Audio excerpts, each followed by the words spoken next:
Movie ಹೆಸರು ಬಂದು ಪೆದ್ದಿ ಅಂತ. ಮೂವಿ ಸ್ಟಾರ್ಟ್ ಆಗುತ್ತೆ 2016ರಲ್ಲಿ. ಎಲ್ಲಿ ಒಲಿಂಪಿಕ್ಸಲ್ಲಿ ಇಂಡಿಯಾಗೆ ಬರೀ 2 ಮೆಡಲ್ ಬಂದಿರುತ್ತೆ.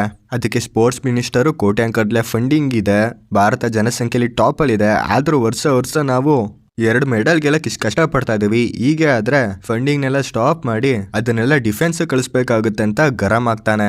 ಅವಾಗ national sports minister official Kiran Singh ಹಳ್ಳಿಯ ರಾ ಟ್ಯಾಲೆಂಟ್ನ ಹುಡ್ಕೊಂಡು ವಿಜಯನಗರಂ ನಡೀತಾ ಇರುವಂತಹ ಡಿಸ್ಟಿಕ್ ಲೆವೆಲ್ ಟೂರ್ನಮೆಂಟ್ಗೆ ಹೋಗ್ತಾನೆ. ಅವಾಗ ಹಳ್ಳಿ ಮಕ್ಕಳು ಕ್ರಿಕೆಟು, ರನ್ನಿಂಗು, ರೆಸ್ಲಿಂಗು ಎಲ್ಲದರಲ್ಲೂ ಚೆನ್ನಾಗಿ ಪರ್ಫಾರ್ಮ್ ಮಾಡ್ತಾ ಇರ್ತಾರೆ. ಅವಾಗನು ಅವ್ರಿಗೆಲ್ಲ ನಿಮ್ಮ ಫೇವ್ರೇಟ್ ಪ್ಲೇಯರ್ ಯಾರು ಅಂತ ಕೇಳಿದಾಗ ಅವರೆಲ್ಲ ಪೆದ್ದಿ ಅಂತಾರೆ. ಅವಾಗ ಅವನಿಗೆ ಶಾಕ್ ಆಗುತ್ತೆ. ಯಾಕಂದ್ರೆ ಕ್ರಿಕೆಟ್ ಅವರು ಪೆದ್ದಿ ಅಂತಾರೆ, ರನ್ನಿಂಗ್ ಅವರು ಪೆದ್ದಿ ಅಂತಾರೆ, ರೆಸ್ಲಿಂಗ್ ಅವರು ಪೆದ್ದಿ ಅಂತಾರೆ. ಸ್ಪೋರ್ಟ್ಸ್ ಬದಲಾಗ್ತಾ ಇದೆ ಹೊರತು ಹೆಸರು ಮಾತ್ರ ಬದಲಾಗ್ತಾ ಇಲ್ಲ. ಅವಾಗ ಅವನು ಯಾರಿ ಪೆದ್ದಿ ಅಂತ ಶಾಕ್ ಆಗ್ತಾನೆ. ಆಗ ಪೆದ್ದಿ ಊರವನೇ ಒಬ್ಬಳು ಬಂದು, ನೀವು ಪೆದ್ದಿ ಬಗ್ಗೆ ಕಂಪ್ಲೀಟ್ ಆಗಿ ತಿಳ್ಕೊಬೇಕಂದ್ರೆ ನಮ್ಮ ಊರ್ ತಿಳ್ಕೊಬೇಕಂತ ಅವನು ಊರಿಗೆ ಕರ್ಕೊಂಡು ಹೋಗ್ತಾನೆ. ಎಲ್ಲವನು ನಮ್ಮ ಊರಿಗೆ ಟ್ರೈನು ಬಸ್ ಇಲ್ಲ, ಈ ಕಾಡ್ ಮಧ್ಯದೆಲ್ಲ ನಡ್ಕೊಂಡು ಹೋಗ್ಬೇಕು ಅಂತ ಅವನ ಕಾಡ್ ಮಧ್ಯದೆಲ್ಲ ನಡ್ಸ್ಕೊಂಡು ಕರ್ಕೊಂಡು ಹೋಗ್ತಾನೆ. ಅಂಡ್ ಈ ಮಧ್ಯದಲ್ಲಿ ಅವ್ನ ಕತೆ ಹೇಳಕ್ ಶುರು ಮಾಡ್ತಾನೆ. ಇವಾಗ ಕತೆ ನಡೀತಾ ಇರೋದು 1990ರಲ್ಲಿ. ಅಲ್ಲಿ ನಮ್ಗೆ 2 ಊರು ನಡುವೆ ನಡೀತಾ ಇರುವಂತಹ ಕ್ರಿಕೆಟ್ ಮ್ಯಾಚ್ ಅನ್ನ ತೋರಿಸ್ತಾರೆ. ಅಂಡ್ ಇಲ್ಲೂ ಸಹ ಪ್ಲೇಯರ್ ನ ಹರಾಜಾಗ್ತಾ ಇರುತ್ತೆ. ಇಲ್ಲಿ ವಿಜಯನಗರಂ ಟೀಮ್ ಕ್ಯಾಪ್ಟನ್ ರಾಮ್ ಬುಜ್ಜಿ ಪೆದ್ದಿ ಅನ್ನೋ ಅಂತ ಪ್ಲೇಯರ್ ನ 601 ರೂಪಾಯಿ ಕೊಟ್ಟು ಬೈ ಮಾಡ್ತಾನೆ. ಅದು ಹೈಯೆಸ್ಟ್ ಬಿಡ್ ಆಗಿರುತ್ತೆ. ಅಂಡ್ ಈ ರಾಮ್ ಬುಜ್ಜಿ ಅನ್ನೋನು ಒಬ್ಬ ಪೊಲಿಟಿಷಿಯನ್ ಮಗ ಆಗಿರ್ತಾನೆ. ಇನ್ನು ಅಪೋಸಿಟ್ ಟೀಮ್ ಅಲ್ಲಿ ಒಬ್ಬ ಭಯಂಕರ ಫಾಸ್ಟ್ ಬೌಲರ್ ಇರ್ತಾನೆ. ಟಾಸ್ ಗೆದ್ದಂತಹ ವಿಜಯನಗರಂ ಟೀಮ್ ಫಸ್ಟ್ ಬೌಲಿಂಗ್ ನ ಚೂಸ್ ಮಾಡುತ್ತೆ. ಫಸ್ಟ್ ಇನ್ನಿಂಗ್ಸ್ ಆದ್ಮೇಲೆ ಅವ್ರಿಗೆ ಟಾರ್ಗೆಟ್ 124 ಇರುತ್ತೆ 10 ಓವರ್ಗೆ. ಇಲ್ಲಿ ವಿಜಯನಗರಂ ಬ್ಯಾಟ್ಸ್ಮನ್ ಗಳು ಆ ಬೌಲರ್ ಹಾಕೋ ಫಾಸ್ಟ್ ಬಾಲ್ ಗೆ ಇಂಜೂರ್ಡ್ ಆಗಿ ಔಟ್ ಆಗಿ ಹೋಗ್ತಾ ಇರ್ತಾರೆ. ಆದ್ರೂ ಊರ್ ಜನ ಎಲ್ಲ ವಿಜಯನಗರಂ ಟೀಮ್ ಮೇಲೆ ಬೆಟ್ಟಿಂಗ್ ಆಗ್ತಾರೆ. ಇವಾಗ ನೆಕ್ಸ್ಟ್ ಪೆದ್ದಿ ಅವನ ಬ್ಯಾಟ್ ಇಟ್ಕೊಂಡು ಬ್ಯಾಟಿಂಗ್ ಮಾಡೋ ಬರ್ತಾನೆ. ಅಂಡ್ ಅವನು ಬೌಲರ್ ಯಾರೇ ಇರ್ಲಿ ಎಲ್ಲಾ ಬಾಲ್ಗೂ ಬೌಂಡ್ರಿ ಹೊಡಿತಾನೆ. ಅಂಡ್ ಅವನು ಹೊಡೆಯೋ ಸಿಕ್ಸ್ ಎಲ್ಲ ಬೌಂಡ್ರಿ ದಾಟಿ ಕಾರ್ಡ್ ತಾಂಟೆಲ್ಲ ಹೋಗ್ತಾ ಇರುತ್ತೆ. ಬಿಕಾಸ್ ಅವ್ರಿಗೆಲ್ಲ ಒಬ್ಬ ಮೇಲೆ ನಂಬಿಕೆ ಇರುತ್ತೆ, ಅದ್ಯಾರು ಎಲ್ಲ ಪೆದ್ದಿ. ಇದೇ ರೀತಿ 6-4 ನ ಹೊಡೆದು ಮ್ಯಾಚ್ ಅನ್ನ ಗೆಲ್ಲಿಸ್ತಾನೆ. ಈ ಪೆದ್ದಿ ಒಬ್ಬ ಕೂಲಿ ಕಾರ್ಮಿಕ ಆಗಿರ್ತಾನೆ. ಇವನು ಮತ್ತೆ ಊರ್ ಜನ ಎಲ್ಲ ಬೆಟ್ಟದಲ್ಲಿ ವಾಸವಾಗಿರ್ತಾರೆ. ಇವರು ಕೆಲ್ಜಾತಿಯವರು ಆಗಿರ್ತಾರೆ. ಸೊ ಅಪ್ಪಕ್ ದೂರವರೆಲ್ಲ ಇವ್ರನ್ನ ಕೀಳಾಗಿ ನೋಡ್ತಾ ಇರ್ತಾರೆ. ಇವ್ರ ಕೂಲಿಗೆ ಬಂದ್ರೆ ಇವ್ರಿಗೆ ಕಮ್ಮಿ ಕೂಲಿ ಕೊಡೋದು. ಅಂಡ್ ಅವರೆಲ್ಲ ಸ್ಟೇ ಆಗಿದ್ರೆ ಮಲ್ಕೊಳಕ್ಕೆ 2 ರೂಪಾಯಿ ಎಕ್ಸ್ಟ್ರಾ ಇಸ್ಕೊಳ್ಳೋದು. ಇದೇ ತರ ಭೇದ ಭಾವ ಮಾಡ್ತಾ ಇರ್ತಾರೆ. ಇನ್ನು ಇವರು ಕೆಲಸ ಮುಗಿಸ್ಕೊಂಡು ಊರ್ಗ್ ಹೋಗ್ಬೇಕಂದ್ರೆ ಬೆಳಿಗ್ಗೆ ಬಿಟ್ರೆ ಮನೆಗೆ ಹೋಗೋಷ್ಟರಲ್ಲಿ ರಾತ್ರಿ ಆಗ್ತಾ ಇರುತ್ತೆ. ಹಾಗೂ ಸರ್ಕಾರದಿಂದ ಇವ್ರಿಗೆ ಯಾವ್ದೇ ಸೌಲಭ್ಯಗಳು ಇರಲ್ಲ. ಇವ್ರಿಗೆ ವೋಟರ್ ಐಡಿ ಇರಲ್ಲ, ರೇಷನ್ ಕಾರ್ಡ್ ಇರಲ್ಲ, ಯಾವ್ದೇ ಸಾರಿಗೆ ಸೌಲಭ್ಯ ಇರಲ್ಲ, ಟ್ರೈನ್ ಬಂದ್ರೆ ನಿಲ್ಸಲ್ಲ, ನೈಟ್ ಟೈಮು ಕರೆಂಟ್ ಇರಲ್ಲ. ಸೊ ತುಂಬಾನೇ ಕಷ್ಟ ಇರುತ್ತೆ. ಏನೇ ಹೊರಡೆ ಹೋಗ್ಬೇಕಿದ್ರು ಬೆಟ್ಟ ದಾಟ್ಕೊಂಡು ಹೋಗ್ಬೇಕಿರುತ್ತೆ. ಈ ಜನಗಳ ನಡುವೆ ಸೂರ್ಯ ಅಂತ ಒಬ್ಬ ಇರ್ತಾನೆ.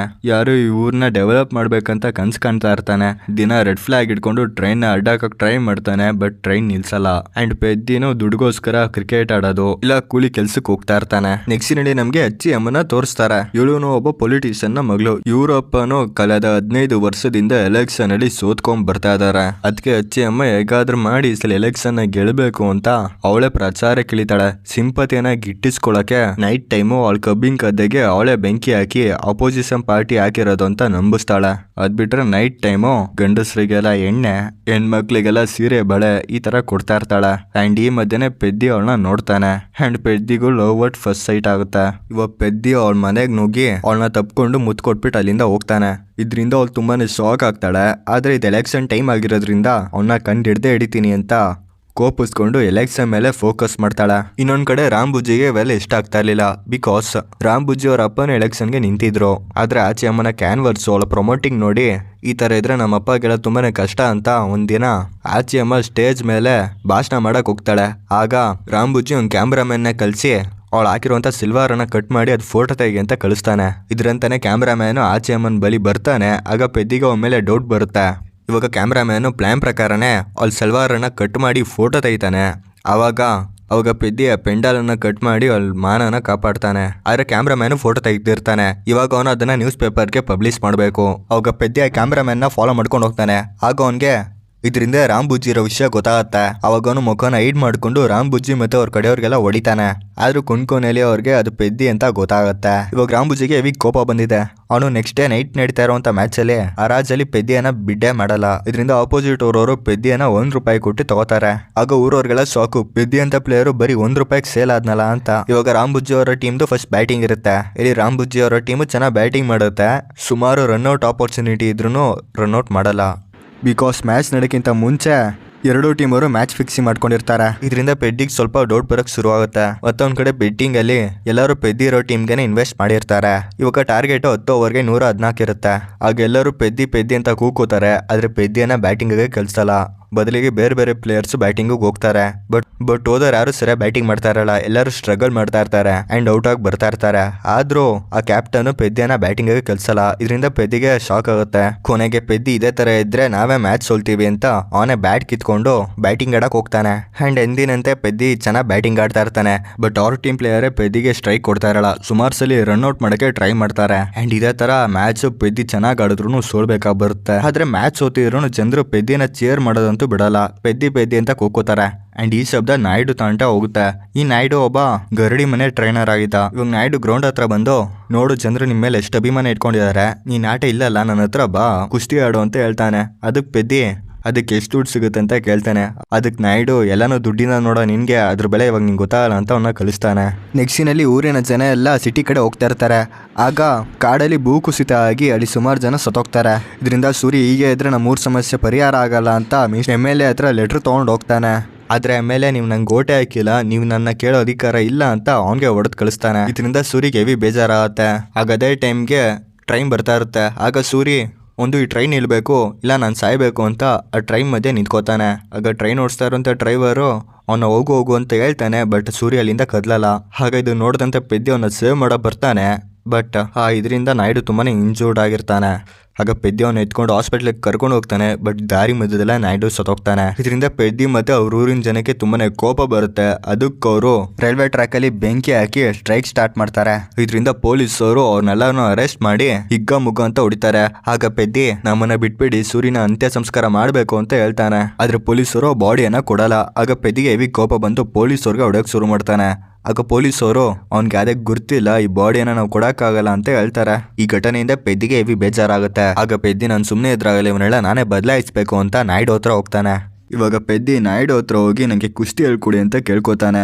ಅದಕ್ಕೆ ನಾಯ್ಡು ಕುಸ್ತಿ ಅನ್ನೋದು ನೀನ್ ಕೇಳ್ದಾಗ ಬಂದು ಹೇಳ್ಕೊಡೋ ಅಂತ ಕ್ರೀಡೆ ಅಲ್ಲ, ಇಲ್ಲಿಂದ ಹೋಗು ಅಂತ ಅಂತಾನೆ. ಆದ್ರೆ ಪೆದ್ದಿ ಹೋಗಂತೂ ರೆಡಿ ಇಲ್ಲ. ಪೆದ್ದಿಯನ್ನ ತಡೆಯಕ್ಕೆ ಅಂತ ಸುಮಾರು ಜನ ಪೈಲ್ವಾನ್ಗಳು ಬರ್ತಾರೆ. ಬಟ್ ಪೆದ್ದಿ ಅವನ್ನೆಲ್ಲ ಮೆಟ್ಟು ನಿಂತು ನಾನು ಇಲ್ಲಿಂದ ಕುಸ್ತಿ ಕಲ್ಪಿಟ್ಟು ಹೋಗೋದಂತ ಪಣ ತೊಟ್ಟಿರ್ತಾನೆ. ಅಂಡ್ ಈ ಸಲ ನೋಡ ನಾಯ್ಡುಗೆ ಇವನ ಹತ್ರ ಏನೋ ಸ್ಪೆಷಲ್ ಇದೆ ಅಂತ ಗೊತ್ತಾಗುತ್ತೆ. ಅಂಡ್ ಅವತ್ತಿಂದ ನಾಯ್ಡು ಅವನಿಗೆ ಟ್ರೈನ್ ಮಾಡಕ್ಕೆ ಶುರು ಮಾಡ್ತಾನೆ. ಪೆದ್ದಿಗೆ ಟ್ರೈನಿಂಗ್ ಸ್ವಲ್ಪ ಡಿಫ್ರೆಂಟ್ ಆಗೇ ಇರುತ್ತೆ. ಅಂದ್ರೆ ಪೆದ್ದಿಗೆ ಬೇರೆಯವ್ರ ತರ ಟ್ರೈನಿಂಗ್ ಕೊಡ್ತಾ ಇರಲ್ಲ. ಗರಡಿ ಮನೆಯಲ್ಲಿ ನೀರು ತುಂಬೋದು, ಕ್ಲೀನ್ ಮಾಡೋದು, ಇದೇ ತರ ಬೇರೆ ಬೇರೆ ಕೆಲಸನ ಕೊಡ್ತಾ ಇರ್ತಾನೆ. ಹಾಗೂ ಕೆಲಸನ ಮಾಡಿಸೋಂಥ ರೀತಿನೂ ಸಹ ಸ್ವಲ್ಪ ಡಿಫ್ರೆಂಟ್ ಆಗೇ ಇರುತ್ತೆ. ಇದೇ ತರ ದಿನಗಳು ಕಳೆಯುತ್ತೆ. ಪೆದ್ದಿಗಂತೂ ಹೆವಿ ಕೋಪ ಬರುತ್ತೆ. ನಾನಿಲ್ಲಿ ನೀರು ತುಂಬೋದು, ಮೂಟೆ ಎತ್ತಾಕದ್ ಬಿಟ್ರೆ ಇನ್ನೇನು ಮಾಡ್ತಾಳ, ಏನು ಹೇಳ್ಕೊಡ್ತಾ ಇರ ಅಂತ ಕೇಳ್ತಾನೆ. ಅದಕ್ಕೆ ನಾಯ್ಡು ಇವನ್ನೆಲ್ಲ ಕೇವಲವಾಗಿ ನೋಡ್ತಾ ಇಲ್ಲ, ಇದೊಂದು ಮೂವ್ಸು, ನಾನು ಇಂಡೈರೆಕ್ಟ್ ಆಗಿ ನಿಂಗೆ ಟ್ರೈನಿಂಗ್ ಕೊಡ್ತಾ ಇದೀನಿ ಅಂತ ಅದನ್ನೆಲ್ಲ ತೋರಿಸ್ಕೊಡ್ತಾನೆ. ಅಂಡ್ ಅವಾಗಿಂದ ಪೆದ್ದಿಗೆ ಟ್ರೈನಿಂಗ್ ಮಹತ್ವ ಗೊತ್ತಾಗುತ್ತೆ. ಅವ್ನು ಇನ್ನೂ ಚೆನ್ನಾಗಿ ಇನ್ವಾಲ್ವ್ ಆಗಿ ಒಳ್ಳೆ ಪೇಲ್ವಾನ್ ಆಗ್ತಾನೆ. ಇದೇ ರೀತಿ ಒಂದು ಮ್ಯಾಚ್ ಇರುತ್ತೆ. ಅವಾಗ ನಾಯ್ಡು ಯಾವಾಗ್ಲೂ ಭದ್ರನ್ ಕಳಿಸ್ತಾ ಇದ್ದ. ಆದ್ರೆ ಈ ಸಲ ಅವನು ಪೆದ್ದಿನ ಕಳಿಸ್ತಾನೆ. ಸ್ಟಾರ್ಟಿಂಗ್ ಅಲ್ಲಿ ಆಪೋಸಿಟ್ ಅಲ್ಲಿ ಇರೋರು ಪೆದ್ದಿ ಒಬ್ಬ ಕೀಳ್ ಜಾತಿ ಅವನು, ಅವ್ನು ನಮಗ್ ಸಮಾನ ಅಂತ ಕೇಳ್ತಾರೆ. ಆಗ ಪೆದ್ದಿ ಹಾಗಾದ್ರೆ ನಿಮ್ ಕಡೆಯಿಂದ ಇಬ್ರನ್ನ ಕಳಿಸಿ, ನಾನು ಇಬ್ರನ್ನು ಸೋಲಿಸ್ತೀನಿ ಅಂತ ಓಪನ್ ಚಾಲೆಂಜ್ ಆಗ್ತಾನೆ. ಆಗ ಆಪೋಸಿಟ್ ಇಂದ ಇಬ್ರು ಪೇಲ್ವಾನ್ಗಳು ಬರ್ತಾರೆ. ಪೆದ್ದಿ ಅವ್ರಿಬ್ರು ಸಹ ಸೋಲಿಸ್ತಾನೆ. ಅಂಡ್ ಪೆದ್ದಿ ಅಲ್ಲಿಂದ ಡಿಸ್ಟ್ರಿಕ್ಟ್ ಲೆವೆಲ್ಗೆ ಸೆಲೆಕ್ಟ್ ಆಗ್ತಾನೆ. ಇನ್ನೊಂದ್ ಕಡೆ ಊರವರೆಲ್ಲ ಪೆದ್ದಿಯನ್ನ ಡಿಸ್ಟ್ರಿಕ್ಟ್ ಲೆವೆಲ್ಗೆ ಸೆಲೆಕ್ಟ್ ಮಾಡಕ್ಕೆ ಅಪೋಸ್ ಮಾಡ್ತಾರೆ. ಬಿಕಾಸ್ ಅವನು ವಿಜಯನಗರಮೋನಲ್ಲ. ಆಗ ಪೆದ್ದಿ ಬೇರೆ ಆಪ್ಷನ್ ಕಂದೆ ವಿಜಯನಗರಂ ಸಿಟಿಸನ್ಶಿಪ್ ಅನ್ನ ತಗೋತಾನೆ. ಅಂಡ್ ಅದ್ರ ಪ್ರಕಾರ ಅವನು ಡಾಕ್ಯುಮೆಂಟ್ಸ್ಗೆ ಹೆಬ್ಬೆಟ್ಟನ್ನ ಹಾಕಿ ಆ ಊರಿನ ಸಿಟಿಸನ್ ಆಗ್ತಾನೆ. ಇದರಿಂದ ಪೆದ್ದಿ ಊರವ್ರಿಗೆ ಪೆದ್ದಿ ಮೇಲೆ ನೆಗೆಟಿವ್ ಒಪಿನಿಯನ್ ಬರುತ್ತೆ. ಆದ್ರೆ ಪೆದ್ದಿಗೆ ಅವನ ಇಂಟೆನ್ಷನ್ ಕ್ಲಿಯರ್ ಆಗಿ ಗೊತ್ತಿತ್ತು. ನೆಕ್ಸ್ಟ್ ಸೀನಲ್ಲಿ ಆಚೆ ಅಮ್ಮ ಪೆದ್ದಿಯನ್ನ ನೋಡೋಕೆ ಅಂತ ಗರಡಿಗೆ ನೈಟ್ ಟೈಮ್ ಕದ್ದು ಬರ್ತಾಳೆ. ಇವಾಗ ಅವಳೇನ್ ಬೀಳ್ಬೇಕು ಅಷ್ಟರಲ್ಲಿ ಪೆದ್ದಿ ಅವಳನ್ನ ಹಿಡ್ಕೋತಾನೆ. ಆಗ ಅವಳಿಗೆ ಪೆದ್ದಿಯ ಟಚ್ ಅಲ್ಲೇನೆ ಅವತ್ತು ನನ್ನ ತಪ್ಕೊಂಡು ಕಿಸ್ ಮಾಡಿದ್ದು ಅಂತ ಕೇಳ್ತಾಳೆ. ಹೌದು, ನಾನೇ ನಿಂಗೆ ಮುದ್ದು ಕೊಟ್ಟಿದ್ದು, ನನಗೆ ಲವ್ ಎಕ್ಸ್ಪ್ರೆಸ್ ಮಾಡಕ್ ಬರಲ್ಲ, ಅದಕ್ಕೆ ಆ ಥರ ಮಾಡಿದೆ ಅಂತ ಹೇಳ್ತಾನೆ. ಅವಾಗಿಂದ ಅವಳಿಗೂ ಪೆದ್ದಿ ಮೇಲೆ ಸ್ವಲ್ಪ ಲವ್ ಆಗೋಕೆ ಸ್ಟಾರ್ಟ್ ಆಗುತ್ತೆ.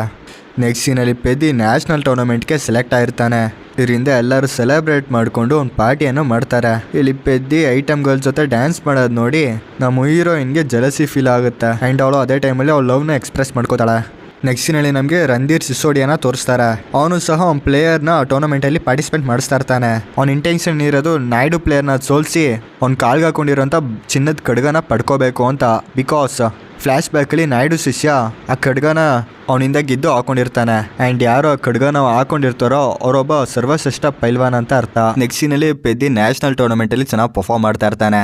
ಇವಾಗ ಅವನು ಸೆಮಿಫೈನಲ್ಗೆ ಸೆಲೆಕ್ಟ್ ಆಗ್ತಾನೆ. ಸೆಮಿಫೈನಲ್ ಅಲ್ಲಿ ಅವನಿಗೆ ರಣಧೀರ್ ಸಿಸೋಡಿಯಾನ ಶಿಷ್ಯನ ಜೊತೆ ಫೈಟ್ ಮಾಡಬೇಕಿರುತ್ತೆ.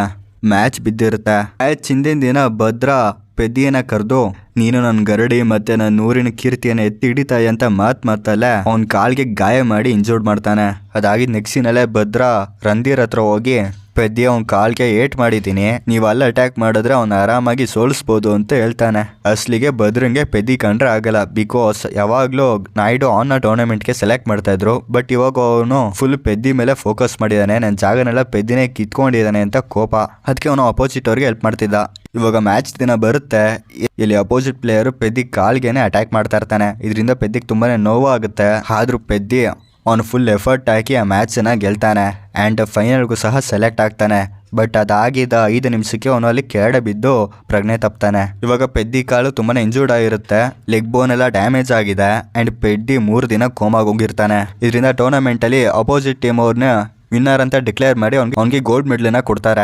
ಪೆದ್ದಿಗೆ ಪ್ರಜ್ಞೆ ಬಂದಿ ವಿಷಯ ಗೊತ್ತಾಗುತ್ತೋ ಅವ್ನಿಗೆ ತುಂಬಾನೇ ಬೇಜಾರಾಗುತ್ತೆ. ಅಂಡ್ ಡಾಕ್ಟರು ನಿನ್ ಕಾಲ್ ಕಂಪ್ಲೀಟ್ ಆಗಿ ಸರಿ ಹೋಗ್ಬೇಕಂದ್ರೆ ಇನ್ನ 1 ವರ್ಷದ ಮೇಲಾಗುತ್ತೆ, ಅಲ್ಲಿ ತನಕ ನೀನು ರೆಸ್ಲಿಂಗ್ ಮಾಡಕ್ ಆಗಲ್ಲ ಅಂತ ಹೇಳ್ತಾರೆ. ಇದರಿಂದ ಪೆದ್ದಿ ಮಾನಸಿಕವಾಗಿ ತುಂಬಾನೇ ಕುಗ್ಗೋಗ್ತಾನೆ. ಆದ್ರೆ ನ್ಯಾಷನಲ್ ಲೆವೆಲ್ ಆಡಿರೋದಕ್ಕೆ ಪೆದ್ದಿಗೆ ಗೌರ್ಮೆಂಟ್ ಜಾಬ್ ಪ್ಲಸ್ ಸ್ವಲ್ಪ ದುಡ್ಡು ಸಿಕ್ಕಿರುತ್ತೆ. ಆಗ ಪೆದ್ದಿ ಆ ದುಡ್ಡನ್ನೆಲ್ಲ ಅವ್ರ ಊರವ್ರಿಗೆ ಕೊಟ್ಬಿಟ್ಟು ಗೌರ್ಮೆಂಟ್ ಜಾಬ್ ಅನ್ನ ರಿಜೆಕ್ಟ್ ಮಾಡಿ ಹೇಗಾದ್ರೂ ಮಾಡಿ ನಮ್ಮ ಊರ ಹೆಸರನ್ನ ಬೆಳೆಸ್ಬೇಕು, ಈ ಪ್ರಾಬ್ಲಮ್ನೆಲ್ಲ ಹೇಳ್ಬೇಕು ಅಂತ ಅವನು ಸೂರ್ಯ ಅಣ್ಣಂತರ MLA ಮಿನಿಸ್ಟರ್ ಹತ್ರ ಎಲ್ಲ ಹೋಗ್ತಾನೆ. ಅಂಡ್ ಪೆದ್ದಿಗೆ ಜೀವನ ಮಾಡೋದು ತುಂಬಾನೇ ಕಷ್ಟ ಇರುತ್ತೆ, ಅದಕ್ಕೆ ಅವನು ಅಲ್ಲೇ ಚಿಕ್ಕ ಪುಟ್ಟ ಕೆಲಸ ಮಾಡ್ಕೊಂಡು ಜೀವನ ಸಾಗಿಸ್ತಾನೆ. ಕೊನೆಗೆ ಒಂದು ದಿನ ಒಬ್ಬ ಮಿನಿಸ್ಟರ್ ಕಾರಲ್ಲಿ ಅವನ ಮುಂದೆ ಹೋಗ್ತಾ ಇರ್ತಾನೆ. ಆಗ ಪೆದ್ದಿ ಆ ಕಾರ್ನೇ ಕೈಲಿ ಇಟ್ಕೊಂಡು ಸ್ಟಾಪ್ ಮಾಡ್ತಾನೆ. ಆಗ ಮಿನಿಸ್ಟರ್ ನಿಂದೇನಪ್ಪ ಪ್ರಾಬ್ಲಮ್ ಅಂತ ಕೇಳಿದಾಗ ಅವನು ನೂರಿನ ಬಗ್ಗೆ ಹೇಳ್ತಾನೆ. ಅದಕ್ಕೆ ಮಿನಿಸ್ಟರು, ನೀನ್ ನ್ಯಾಷನಲ್ ಲೆವೆಲ್ ಗಾಡಿಯಾ, ಸಿಲ್ವರ್ ಮೆಡಲ್ ಗೆದ್ದೀಯಾ, ಗೋಲ್ಡ್ ಮೆಡಲ್ ಅಲ್ಲ, ಗೋಲ್ಡ್ ಮೆಡಲ್ ಗೆದ್ದಿದ್ರೆ ಏನಾದ್ರು ಮಾಡ್ಬೋದಿತ್ತು ಅಂತ ಹೇಳ್ತಾನೆ. ಇದರಿಂದ ಪೆದ್ದಿಗೆ ತುಂಬಾನೇ ಬೇಜಾರಾಗುತ್ತೆ. ಅವನು ನನ್ನ ಕೈಲಿ ಆಗಲ್ಲ ಅಂತ ಊರಿಗೆ ಹೋಗ್ತಾ ಇರ್ತಾನೆ ಟ್ರೈನ್ ಹತ್ಕೊಂಡು. ಅದೇ ಟೈಮ್ಗೆ ಅವನು ಮೈಂಡಲ್ಲಿ ಏನು ತೋಚುತ್ತೆ ಏನೋ ಗೊತ್ತಿಲ್ಲ, ಟ್ರೈನ್ ಹೊರಡೆ ಒಂದೊಂದು ಕಾಲ್ ಇಡ್ತಾನೆ. ಇಲ್ಲಿ ಟ್ರೈನ್ ಹೋಗೋ ಸ್ಪೀಡಲ್ಲಿ ಒಂದು ಕಂಬಿಗೆ ಗುದ್ದಿ ಒಂದೊಂದು ಕಾಲ್ ಕಟ್ ಆಗುತ್ತೆ. ಇದರಿಂದ ಪೆದ್ದಿನೋ ಅಲ್ಲೇ ಹಾಸ್ಪಿಟಲ್ಗೆ ಅಡ್ಮಿಟ್ ಮಾಡ್ತಾರೆ ಅಂಡ್ ಪೆದ್ದಿ ಒಂದು ಕಾಲನ್ನ ಕಳ್ಕೊತಾನೆ. ಅಸ್ಲಿಗೆ ಪೆದ್ದಿ ಮಿನಿಸ್ಟರ್ ಜೊತೆ ಅಲಿತಾ ಇರುವಾಗ ಅವನು ಪ್ಯಾರಾ ಒಲಿಂಪಿಕ್ ಗೆ ಪ್ರಾಕ್ಟೀಸ್ ಮಾಡ್ತಾ ಇರೋದನ್ನ ನೋಡ್ತಾನೆ. ಎಲ್ಲಿ ಒಂದು ಕಾಲ್ ಇಲ್ದೇ ಇರೋರು ರನ್ನಿಂಗ್ ರೇಸ್ ಅಲ್ಲಿ ಓಡ್ತಾ ಇರೋದನ್ನ ನೋಡ್ತಾನೆ, ಆರ್ಟಿಫಿಷಿಯಲ್ ಕಾಲ್ ಹಾಕೊಂಡು. ಅವ ಪೆದ್ದಿ ಹೇಗಿದ್ರು ನನ್ನ ಕಾಲೊಂದು ಡ್ಯಾಮೇಜ್ ಆಗಿದೆ, ಅದಿದ್ರು ಒಂದೇ ಇಲ್ದೇ ಇದ್ರು ಒಂದೇ ಅಂತ ಈ ಡಿಸಿಷನ್ ತಗೋತಾನೆ. ಇವಾಗ ಪೆದ್ದಿ ಪ್ಯಾರಾ ಒಲಿಂಪಿಕ್ ರೇಸ್ಗೆ ಬೇಕಾದಂತ ಸಿದ್ಧತೆಯನ್ನ ಮಾಡ್ಕೋತಾನೆ. ಸ್ಟಾರ್ಟಿಂಗ್ ಅವನಿಗೆ ನಡೆಯೋಕ್ಕೂ ಕಷ್ಟ ಆಗ್ತಾ ಇತ್ತು, ಆದ್ರೂ ಆರ್ಟಿಫಿಷಿಯಲ್ ಕಾಲ್ ಹಾಕೊಂಡು ಅವ್ನು ನೋಡೋದಕ್ಕೆ ಪ್ರಾಕ್ಟೀಸ್ ಮಾಡ್ತಾನೆ. ಇದರಿಂದ ಊರವ್ರಿಗೆಲ್ಲ ಪೆದ್ದಿ ನಮಗೋಸ್ಕರ ಇಷ್ಟು ತ್ಯಾಗ ಮಾಡಿದಾನೆ, ಇಷ್ಟೆಲ್ಲ ಮಾಡಿದಾನೆ ಅಂತ ಅವ್ನಿಗೆ ಸಪೋರ್ಟ್ ಮಾಡೋಕ್ಕೆ ಸ್ಟಾರ್ಟ್ ಮಾಡ್ತಾರೆ. ಅಂಡ್ ಎಲ್ಲರೂ ಆ ಮ್ಯಾಚ್ ನ ಟಿವಿ ಹಾಕೊಂಡು ನೋಡ್ತಾರೆ. And para Olympic final match ಬರುತ್ತೆ. ಇಲ್ಲಿ ಪೆದ್ದಿ ಅವನು 200% ಕೊಟ್ಟು ಗೋಲ್ಡ್ ಮೆಡಲ್ ಅನ್ನ ಗೆಲ್ತಾನೆ. ಗೆದ್ದಾದ್ಮೇಲೆ ಪೆದ್ದಿ ಅಲ್ಲೇ ಮೈಕ್ ತಗೊಂಡು ನೀವೆಲ್ಲ ಅನ್ಕೊಳ್ಳೋಂಗೆ ನಾನೊಬ್ಬ ಇಂಡಿಯನ್ ಸಿಟಿಸನೇ ಅಲ್ಲ ಅಂತ ಹೇಳ್ತಾನೆ. ಅದಕ್ಕೆ ಎಲ್ಲರೂ ಶಾಕ್ ಆಗ್ತಾರೆ. ಆಗ ಅವನು ನನ್ನ ಡೀಟೇಲ್ಸ್ ಅಲ್ಲಿ ನಾನು ವಿಜಯನಗರಂ ಅಂತ ಬರ್ದಿರ್ಬೋದು, ಆದ್ರೆ ನಮ್ಮ ಊರ ಹೆಸರು ಇಂಡಿಯಾ ಮ್ಯಾಪ್ ಅಲ್ಲೇ ಎಲ್ಲೋ ಮೆನ್ಷನ್ ಆಗಿಲ್ಲ. ಅಲ್ಲಿ ಸಾರಿಗೆ ಸೌಲಭ್ಯ ಇಲ್ಲ, ಕರೆಂಟ್ ಫೆಸಿಲಿಟಿ ಇಲ್ಲ, ನಮ್ಮ ಊರಿನ ಜನಕ್ಕೆ ಆಧಾರ್ ಕಾರ್ಡ್ ಇಲ್ಲ, ವೋಟರ್ ID ಇಲ್ಲ, ನಮ್ಮನ್ನ ಭಾರತೀಯ ನಾಗರಿಕರು ಅಂತಾನೆ ಗುರುತಿಸ್ತಾ ಇಲ್ಲ ಅಂತ ಊರಿಂದ ನಾನು ಬಂದು ಇವತ್ತು ಒಂದು ದೇಶನ ಪ್ರತಿನಿಧಿಸಿ ಗೋಲ್ಡ್ ಮೆಡಲ್ ಗೆದ್ದೀನಿ, ನೀವೇ ಏನಾದ್ರೂ ನಮ್ಮ ಊರಿಗೆ ದಾರಿ ತೋರಿಸ್ಬೇಕಂತ ಹೇಳ್ತಾನೆ.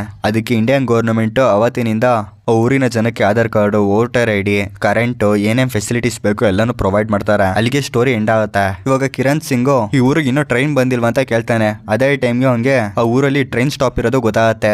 ಇಲ್ಲಿ ಆ ಸ್ಟಾಪ್ಗೆ ಸೂರ್ಯ ಅಂತ ಹೆಸರಿಟ್ಟಿರ್ತಾರೆ. ಅಸಲಿಗೆ ಆ ವ್ಯಕ್ತಿ ಊರಿನ ಸಮಸ್ಯೆ ಗೊತ್ತಾಗ್ಲಿ ಅಂತಾನೆ ಅವನ್ನ ಇಷ್ಟು ದೂರ ನಡ್ಸ್ಕೊಂಡ್ ಬಂದಿರ್ತಾನೆ.